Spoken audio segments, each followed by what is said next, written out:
तो आज मैं एक्सप्लेन करने वाला हूँ सेम नेम की मैंगा पर बेस्ड मूवी जिसका नाम है आई एम ए हीरो। तो कहानी की शुरुआत में हम हिडियो नामक एक आदमी को देखते हैं जो कि एक मैंगा आर्टिस्ट होता है और वो अपनी मांगा पर बहुत कड़ी मेहनत करता है, लेकिन उसकी मांगा को कोई भी पब्लिशर नहीं मिलता। इसीलिए वो एक छोटी सी नौकरी करने लगता है और इस बात से उसकी गर्लफ्रेंड टेको को बहुत बुरा लगता है क्योंकि हिडियो की मांगा को कोई भी पब्लिश नहीं कर रहा था। टेको अब हिडियो से फ्रस्ट्रेट हो चुकी थी क्योंकि वो उसी के अपार्टमेंट में रहता और खाता था, लेकिन अभी भी हिडियो पूरी मेहनत से अपनी मैंगा पर काम कर रहा था ताकि उसकी मैंगा पब्लिश हो सके और वो फाइनेंशियली स्ट्रांग हो जाए। इसके बाद वो अपनी गर्लफ्रेंड को खुश रख सके। पर एक दिन टेको हिडियो से इतनी ज्यादा परेशान हो जाती है कि वो उसे अपने घर से निकाल देती है। अब हिडियो के पास एक शॉटगन होती है जिसका उसके पास लाइसेंस भी था, इसीलिए हिडियो टेको से शॉटगन का लाइसेंस मांगता है क्योंकि अगर वो बिना लाइसेंस की शॉटगन लेकर बाहर गया तो पुलिस उसे पकड़ सकती थी। इसीलिए टेको उसे उसकी गन का लाइसेंस दे देती है और उसे यहाँ से भगा देती है। हिडियो भी यहाँ से चला जाता है। इसके बाद हमें न्यूज चैनल से पता चलता है कि शहर में एक ZQN नाम का वायरस फैल रहा है जिसके चलते लोग एक दूसरे को काट रहे हैं, जिससे वो वायरस बहुत तेजी से फैल रहा है। इसीलिए सरकार की तरफ से सभी लोगों को घर में सेफ रहने का सजेशन दिया जाता है। इधर हम हिडियो को देखते हैं जो अकेला ही पार्क में बैठा था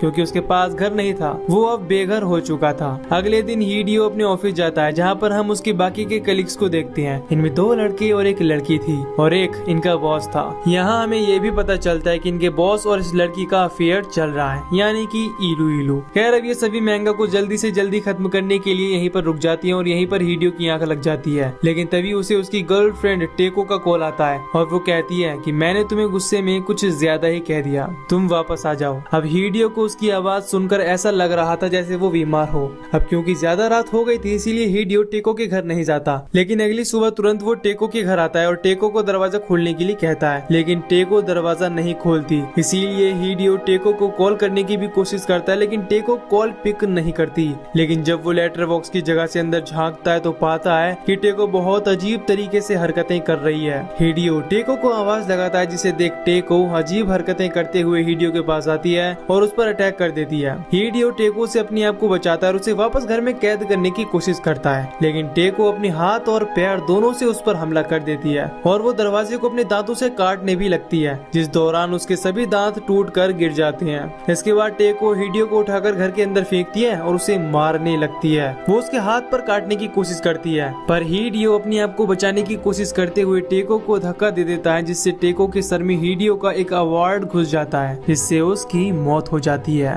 ये देखकर हिडियो डर जाता है और यहाँ से भाग जाता है। इसके बाद वो अपने ऑफिस पहुँचता है तो देखता है कि उसके कलीग की शर्ट पर बहुत सारा खून है। उसके हाथ में एक बेसबॉल बैट है और उसने अपने ही एक कलीग को मार डाला था क्योंकि वो ZQN नाम की वायरस से इन्फेक्टेड हो चुका था। तभी इनका बॉस बाहर आता है। इसकी आंखें बहुत अजीब थी क्योंकि वो भी अब इन्फेक्टेड हो चुका था। इनका बॉस इनसे कहता है कि तुमने अपना काम पूरा कर लिया, जिसे देख वो गुस्से में अपने बॉस का सर फोड़कर उसे मार डालता है। हिडियो उससे पूछता है कि ये सब क्या हो रहा है। इस पर वो कहता है मुझे नहीं पता, शायद ये सब इन्फेक्टेड हो गए हैं और इन्होंने मुझे मारने की भी कोशिश की, इसीलिए मैंने इन्हें मार डाला और ये सिर्फ तभी मरते हैं जब इनके दिमाग पर अटैक किया जाए। वो ये भी बताता है कि ये जिसे भी बाइट करेंगे यानी कि काटेंगे वो आदमी भी इन्फेक्टेड हो जाएगा। तभी हिडियो अपने हाथ की तरफ देखता है, लेकिन क्योंकि टेको के दांत टूट चुके थे इसीलिए टेको उसे बाइट नहीं कर पाई थी, इसीलिए हिडियो बिल्कुल सेफ था।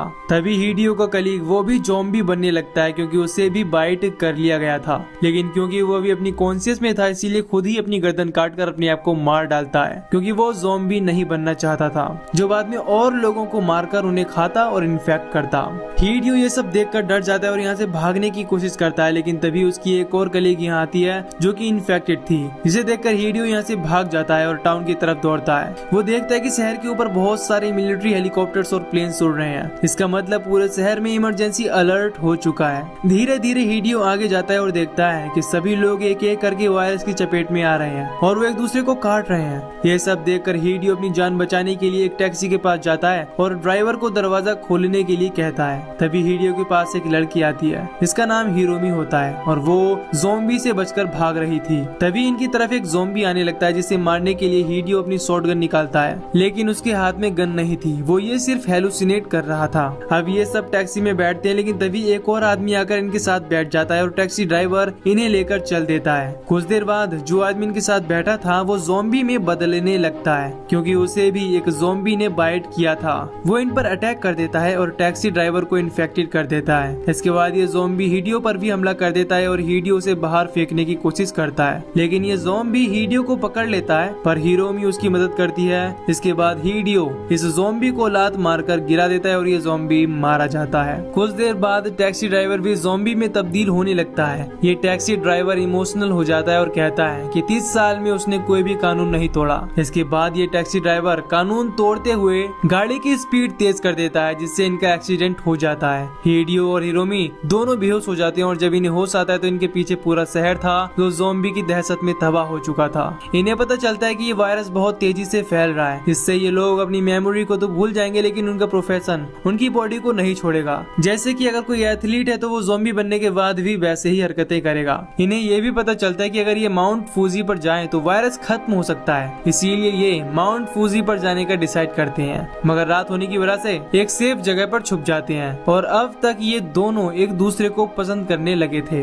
अगली सुबह जब हिडियो की नींद खुलती है तो वो देखता है कि हिरोमी की गर्दन पर ज़ॉम्बी बाइट है, यानी कि वो भी इन्फेक्टेड है। ये देखकर वो डर जाता है और हिरोमी पर गन तान देता है। इसके बाद हिरोमी बताती है कि मुझे एक बच्चे ने काटा था। अब क्योंकि हिरोमी अब तक ज़ॉम्बी नहीं बनी थी इसलिए हिडियो उसे नहीं मारता। वो सोचता है कि अगर ये दोनों एक बार माउंट फूजी पर पहुंच गए तो शायद हिरोमी ठीक हो सकती है। अब इसके बाद ये दोनों माउंटेन की ओर बढ़ने लगती हैं और यहाँ अचानक हिरोमी हिडियो से कहती है कि तुम मुझे छोड़ दो, तुम यहाँ से अपना सफर अकेले ही तय करो। अब हिडियो को समझ नहीं आता कि हिरोमी ऐसा क्यों कह रही है, लेकिन तभी हिरोमी की एक आंख ज़ॉम्बी की तरह हो जाती है और वो ज़ॉम्बी बनने लगती है, जिसे देखकर हिडियो डर जाता है और यहाँ से भाग जाता है। आगे जाकर उसे रास्ते में एक आदमी मिलता है जिससे वो मदद लेने की कोशिश करता है, लेकिन वो आदमी खुद एक ज़ॉम्बी था। वो हिडियो पर अटैक करने की कोशिश करता है, लेकिन तभी हिरोमी आ जाती है और इस ज़ॉम्बी के हाथ पैर तोड़कर इसे मार डालती है। इसके बाद वो हिडियो की तरफ हाथ बढ़ाती है। ये सब देखकर हम समझ पाते हैं कि वो पूरी तरह से ज़ॉम्बी नहीं बनी है, वो एक हाफ ज़ॉम्बी है।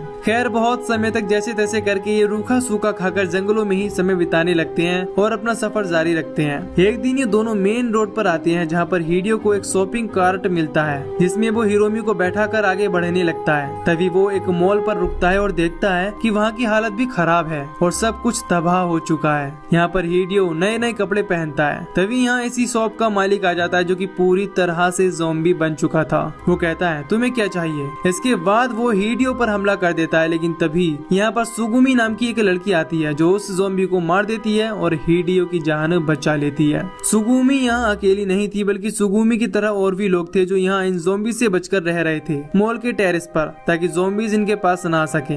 जैसे कि जब इन्हें खाने का सामान लाना होता था तो कुछ लोग बर्तन बजाकर ज़ॉम्बीज का ध्यान अपनी तरफ करते थे, जिसका फायदा उठाकर कुछ लोग निकलकर खाने का सामान ले आते थे। अब ये लोग हिडियो और हिरोमी को भी रहने के लिए यहाँ पर जगह दे देते हैं। यहाँ हम लूरा नाम के एक आदमी को भी देखते हैं जो इन सभी का लीडर था, और वो हिडियो की शॉर्ट गन देखकर थोड़ा सा शॉक होता है क्योंकि इस गन का मॉडल काफी अच्छा था और यूनिक था। अब रात को हिडियो और सुगुमी एक दूसरे से बातें करने लगते हैं, जिस दौरान सुगुमी हिडियो से पूछती है कि तुम हिरोमी से कब मिले। इस पर वो बताता है कि टाउन से भागते दौरान हमारी मुलाकात हुई थी और वो काफी बीमार थी, इसीलिए मैं उसे अपने साथ ले आया। अब दरअसल हिडियो ने इन्हें ये नहीं बताया होता कि हिरोमी एक हाफ ज़ॉम्बी है, बल्कि ये बताता है कि उसकी तबीयत खराब है। अब सुगुमी भी एक बात बताती है और कहती है कि मैं भी एक नर्स थी और मुझे एक पेशेंट को संभालना था। इसे संभालने में मैं नाकाम रही क्योंकि वो इन्फेक्टेड था और ज़ॉम्बी बन गया, इसीलिए मुझे अपनी जान बचाकर भागना पड़ा। अगले दिन इनका लीडर लूरा कहता है कि खाना खत्म हो रहा है तो इसीलिए हमें खाना लेकर आना होगा। अब यहाँ पर लूरा हिडियो से कहता है कि तुम अपनी गन मुझे दे दो क्योंकि यहाँ का कानून मैं हूँ और तुम्हें मेरी बात माननी ही होगी।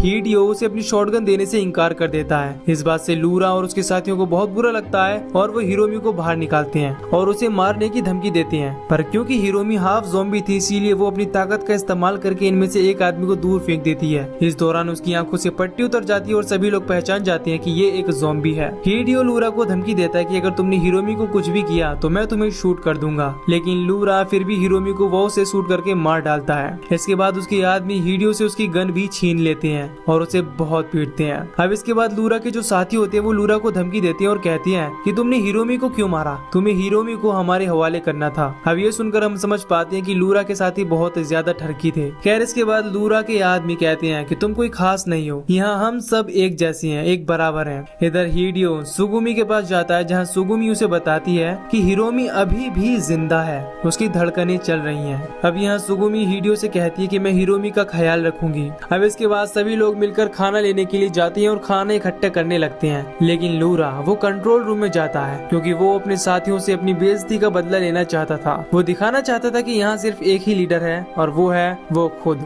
यहाँ लूरा हॉल का साउंड ऑन कर देता है, जिस वजह से ज़ॉम्बी वो साउंड सुनकर यहाँ पहुँच जाती हैं और एक एक करके लूरा के सभी साथियों को मारने लगती हैं। पर हिडियो एक लॉकर में अपने आप को बंद कर लेता है। दूसरी तरफ जो एथलीट ज़ॉम्बी होता है वो दूर से दौड़कर आता है और एक हाई जंप लगाकर टेरेस पर पहुंच जाता है। इसके बाद वो सभी लोगों को मारने लगता है और उन्हें इन्फेक्टेड कर देता है, लेकिन सुगुमी हिरोमी को लेकर छुप जाती है। इसके बाद वो वॉकी टॉकी के थ्रू हिडियो को बताती है कि यहाँ पर ज़ॉम्बी ने सभी को इन्फेक्ट करके ज़ॉम्बी बना दिया है। इस पर हिडियो सुगुमी को बेसमेंट में आने को बोलता है। अब जैसे ही हिडियो लॉकर से बाहर निकलता है तो एक ज़ॉम्बी उस पर हमला कर देता है और उसके हाथ पर काट लेता है, लेकिन हिडियो रियलाइज करता है कि उसने अपने हाथ में बहुत सारी घड़ियां पहन रखी हैं, जिस वजह से वो बच गया। अब इसके बाद वो यहाँ से भागता है और हॉल में पहुँचता है। तभी उसे अपनी शॉटगन मिल जाती है। कुछ देर बाद यहाँ पर सुगुमी हिरोमी को लेकर आ जाती है और उसे लूरा मिलता है, जो कुछ ही देर बाद ज़ॉम्बी बन जाता है क्योंकि उसे भी ज़ॉम्बी ने इन्फेक्ट कर दिया था।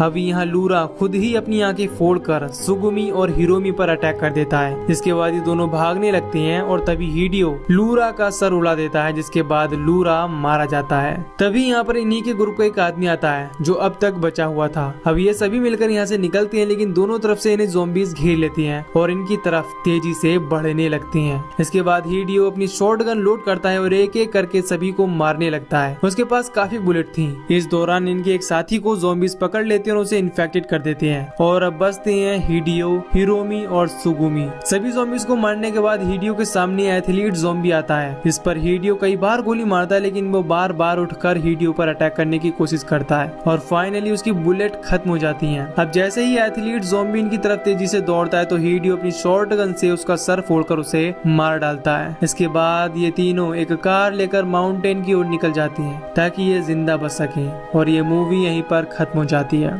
तो दोस्तों, अगर आपको ये मूवी की एक्सप्लेनेशन पसंद आई हो तो वीडियो को लाइक और चैनल को सब्सक्राइब कर दीजिए ताकि मैं मिलूंगा आपसे न्यू वीडियो में। Till then take care, love you, bye bye.